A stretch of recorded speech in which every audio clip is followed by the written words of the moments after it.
How to operate Kickstart pressure washer. Firstly, assemble the wheels.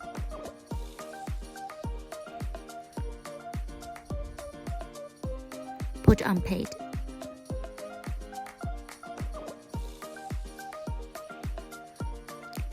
And the holder.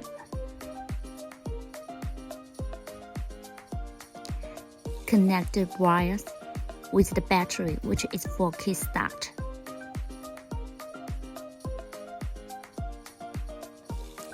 Add machine oil. Check dipstick. Add gasoline or diesel. Connect inlet hose and outlet hose and pressure washer gun.